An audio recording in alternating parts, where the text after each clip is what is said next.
What influenced you to pursue a career in comedy? Um, I don't know. I kind of just started acting, and I've always kind of been like comic relief, even in like drama type plays, just because like my sense of humor, I guess, or my demeanor when I'm like messing around in a theater or whatever. But yeah, since I was young, I was always getting those kind of roles to be like the comic relief or something like that. And then going through Nickelodeon and now SNL, it's kind of like pushed me into the comedy genre, like for real. So that's where I'm at now. But starting out, I was always like pretty serious drama stuff or whatever. So hopefully I can get back to that at some point. But I've always loved and overly respected comedy, so it's a pleasure to do it. Absolutely. How does your prior experience with sketch comedy compare to your current experience on SNL? I think Nickelodeon was good breeding ground for that. It taught us to be pretty fearless, you know what I mean, and kind of trust your instincts as far as like the reactions you're getting when you're doing stuff and you just hear people laughing from little things. And it's like, oh, you know, keep that in the back of my mind or whatever. But also like trying voices and stuff like that because I didn't necessarily go to like an improv house to train for SNL. It was kind of like this was my training basically to not necessarily we had writers so they kind of wrote the characters but they would just give us like an outline and we would put like the meat on the bones if you will and that was like good training for that and then SNL of course we have the responsibility of writing so that's like my college where I learned how to like write sketches and come up with things from like scratch but yeah Nickelodeon was good training. With the sketches that you do in SNL, how much input do you have as a writer? The ones that I write 100%. You know what I mean? Like I collaborate with a bunch of people because if I sat and typed by myself, my shit would go in a bunch of different directions. But we have an awesome writing staff, and they're like really, really smart, young, awesome dudes. And you pitch them ideas, and like they can either grab onto it and pull a sketch out of it or not. You know what I mean? And that's kind of like the battle we try to. We're responsible supposedly for like 2 sketches a week, so that's what we try to do. Sounds rigorous. Yeah, it's pretty rigorous. But it's also the greatest payoff in the world when it goes well. You know what I'm saying? Because it's like, man, that was like a fucking crazy climb. Because everything changes at the last minute too, so you never really know if it's gonna go that well again. Even if it went well at dress rehearsal, it's not necessarily a guarantee because the audiences are different and people are different and the time is different. And the audience could be a little more tired or they could be a little more like snooty or they could be a little more like over energized, so it just changes the vibe of things. There's like so many factors. So when it does go well the 2 times, it's like, that was awesome. Absolutely. Yeah. When coming up with material for your stand-up, where do you draw inspiration from? Right now my stand-up is like all about what I've done up to this point so far, so it's kind of just been like a autobiographical type of situation.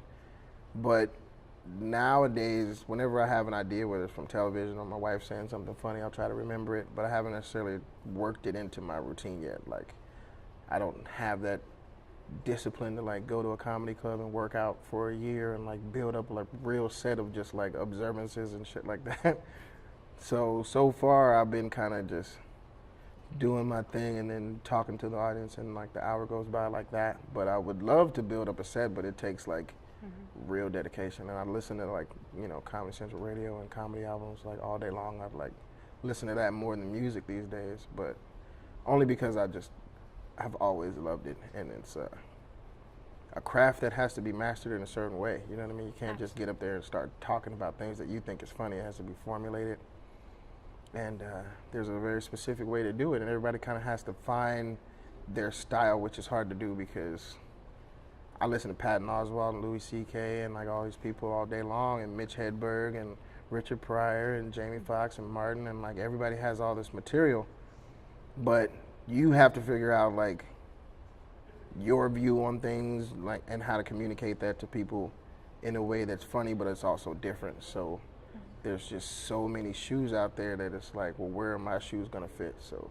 it's tough and it's a grueling type of thing, but you have to do it the correct way, which is like going to those clubs and like working out in shitty places for like a long time, and then you know how different audiences react to whatever subject matter you're doing and shit like that, and you can build it out. It's cool to like listen to, you know, Comedy Central radio or whatever, because you hear old bits in different places. Like you hear like a Chris Rock bit that's in a smaller place and it's going kind of different than it is when it's on TV, you know what I mean? And it's like a, you know, 5,000 people listening to it or whatever.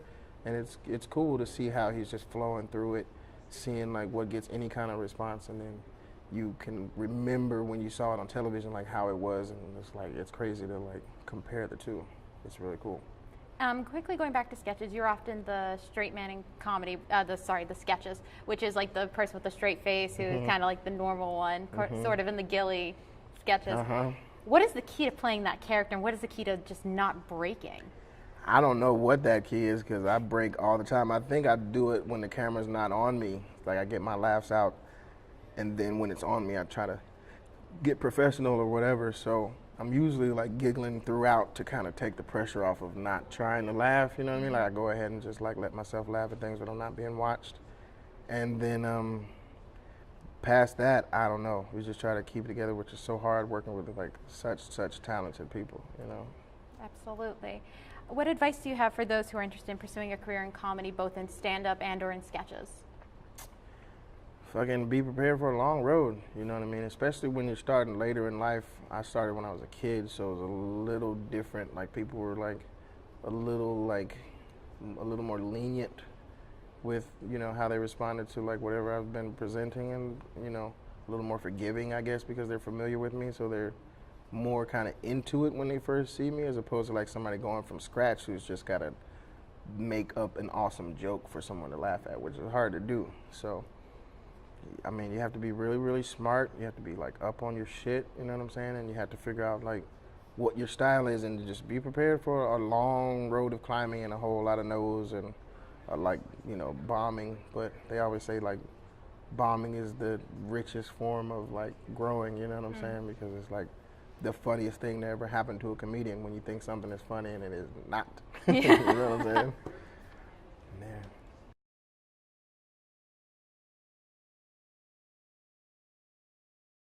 We're working on a lot of things all together as an executive team. It's like the best thing in the world. So much work goes into bid day.